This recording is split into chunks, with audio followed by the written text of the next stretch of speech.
The home builders that are operating in your market are spec builders and custom builders, and maybe combinations of somewhere in the middle.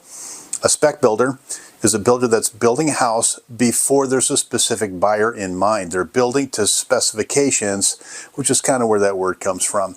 So they're making certain assumptions about market desirability for the size of the house and the fit and the finish of the house.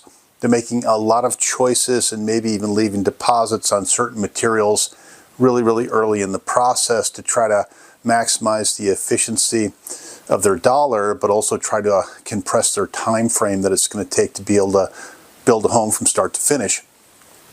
Large public builders kind of fit into this arena. They're mostly spec builders, and then also regional builders also, and then eventually kind of trickle down to a custom builder.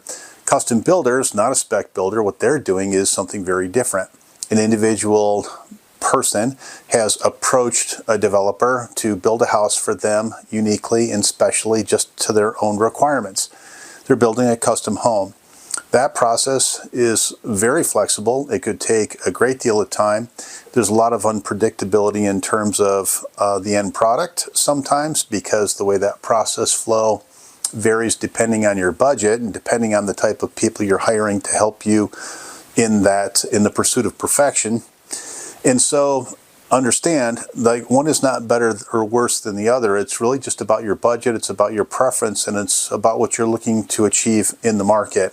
If you're buying spec house or a predetermined home that's an inventory house with a home builder, guess what? There's no choices. The home's already done and it's a standing inventory home. If you're working with a large builder that has an option selection program, a lot of times you can make certain choices, predetermined choices at certain points in the process, depending on how far along the construction sequence is going. You know, keep in mind that large builders or regional builders are making commitments on material or cabinets or windows way upstream.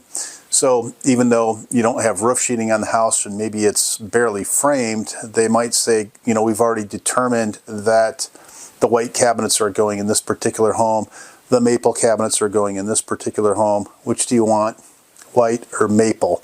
They're probably not going to flip-flop. What you have to do is just buy the different home, because that's how it's already spec'd in, it's already fit and finished in there. There is a lot of desirability in being able to do this. Now, we think that we're giving up some choices, but if you've ever been involved with somebody who has built a custom home, or maybe you yourself have built a custom home, it's not as easy as you think. There's literally bazillions of choices that you have to make. All these choices have to fit into a budget, and they also have to fit into a timeline that can be very complicated, and you can create mistakes. Sometimes those mistakes are very costly. Hey, look, buying a production house, there's no shame in it. I love them. In fact, because I know that they're going to be built to a certain standard. I know that the craftsmen that are building these houses have done it before, probably several times, and so their workmanship is usually dialed in a little bit better.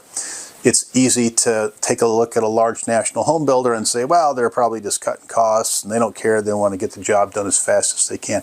Well, they do, but the other thing they want to do is ultimately reduce their long-term liability. They want to build the best home they can possibly build within the parameters of time and budget and marketability.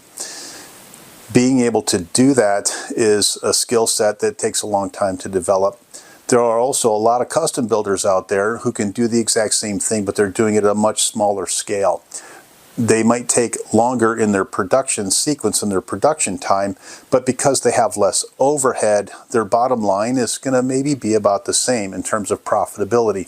They might not have a national contract to purchase appliances and get a smoking hot deal on those appliances, but that also means that they have the flexibility to go find some other type of supplier of an appliance or a service or a product that might be on sale, or it might just have special terms around it.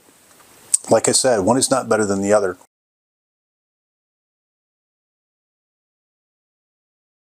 So as I mentioned earlier, building a custom home can be very complicated, and it can be also very rewarding. The success of your home building experience is going to be determined on basically one factor, and that is the team that you put together on the front end of this process. Now, you might have a lot of additional time on your hands, and you might be able to kind of manage and maybe even micromanage these details as you get through a construction sequence. But the odds are good you don't have all that time. And let's be honest, you may or may not have the level of expertise that's required to get the result that you're looking for. This means you're going to have to rely on other people. These are the key people that are in that environment. As a real estate professional, it's important for you to identify these roles, be able to explain them to your buyer, so if they do make a choice to build a home, you can be an active participant and you can be wise counsel. So first, you might need some sort of architectural plans. Architecture could be expensive depending on how big your project is, depending on what state you're in, and then also depending on what the additional requirements are around that architectural and the architectural drawings. Depending on the sophistication of the build, you might need a structural engineer to weigh in on a variety of different topics if these building plans aren't standardized, already approved, and being used already in some other location. You might want a field superintendent, and that is a person who is on site, who's actually coordinating the labor and the materials and the construction of the home. This is also a person that's going to be calling in periodic building inspections to make sure the city comes in and takes a look. The plumbing is in, HVAC in, roof sheeting done. All these inspections are a really important part of your process.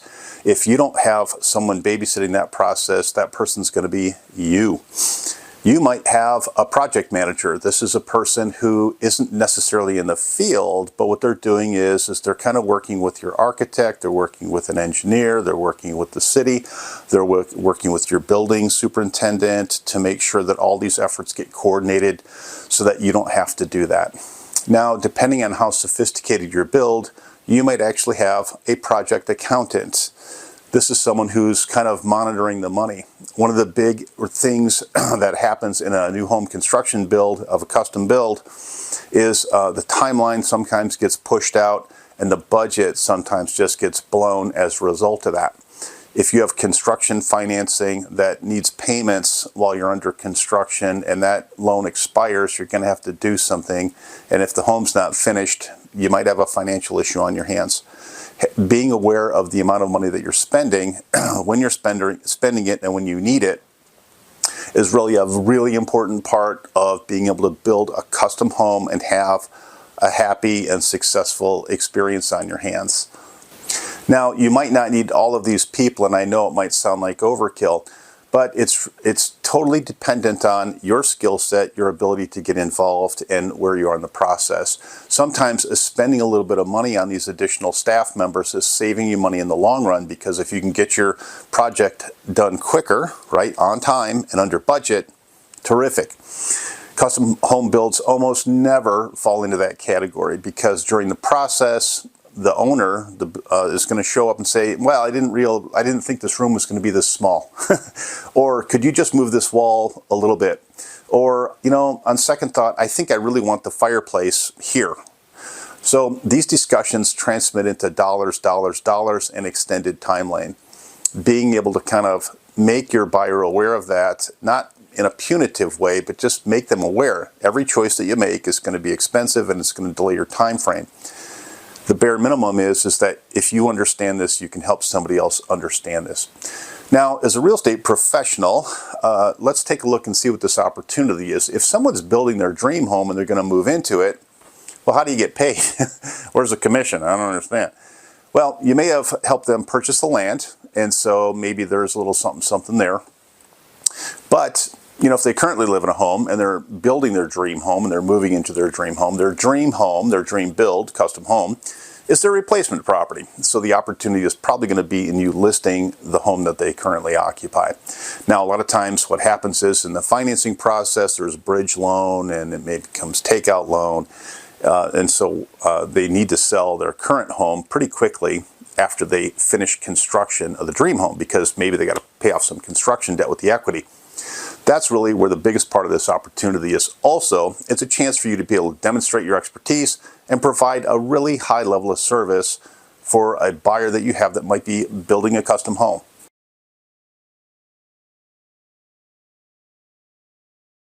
You're probably most familiar with design centers if you've ever worked with a large public builder.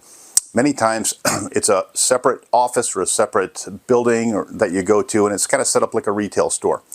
It's a place for the builder to be able to display any of the options and the selections that might be available for you to select while your property is being constructed. Depending on where you are in the timeline, always, of course, you may or may not be able to select certain things. It's fun. You go in there and they've got flooring samples, and they've got cabinet samples, and they have appliance samples, and they might have crown molding samples and baseboard and door jamb and a variety of other options and selections that you can take a look at. Many times there are professionals that are there. They're going to help you coordinate a certain look or a feeling or a fit, and they're designers. The level of their skill kind of varies, of course, like any other artistic skill.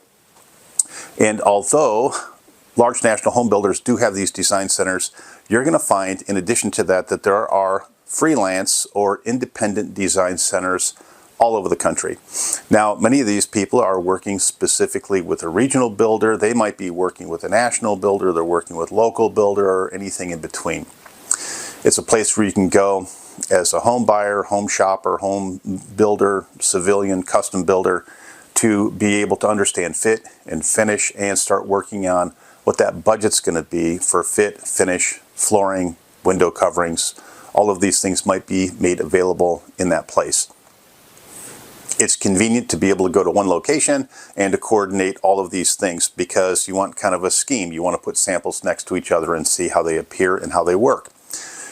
At the end of the day, you're going to spend some additional money in that environment, and the amount of money you spend, the sky could be the limit. This has a lot to do with your taste, what is are the achievable in terms of customization, and that budget could be financed budget, it could be cash budget. There's probably going to be deposits in play there. All of these things come with paperwork and consequences that you need to be aware of. You may not be able to finance everything that you select in the design center because your home might not have the value to appraise at some point. This is pretty common.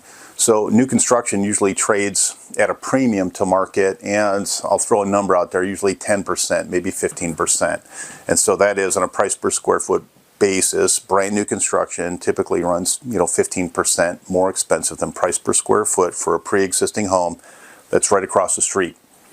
This doesn't include landscaping and some of the other options that you might be putting into it. So by the time you close on the home that you are fabricating and making all these choices for, it might be the most expensive home on the block on a price per square foot basis.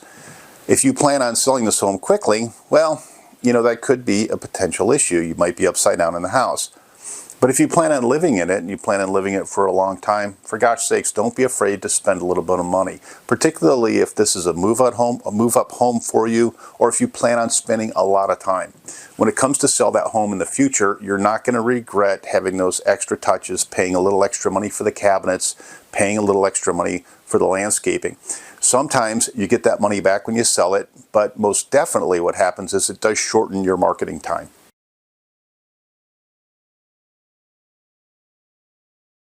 So in summary, you've got basically two types of builders that you're operating in your market. You got the spec builders and you got the custom builders, and there's some variance in between. Sometimes custom builders are going to do a couple of spec houses just to get started if they need some work. But generally, this is kind of what you're looking at. So your takeaway homework assignment is this. I want you to identify the home builders that are general contractors that are building custom homes in your market. This is an easy internet search, and do a little bit of investigation. You're going to be able to eventually come up with a list of these general contractors who are residential specialists in building custom homes. This is a really important person to add to your prospect list ultimately.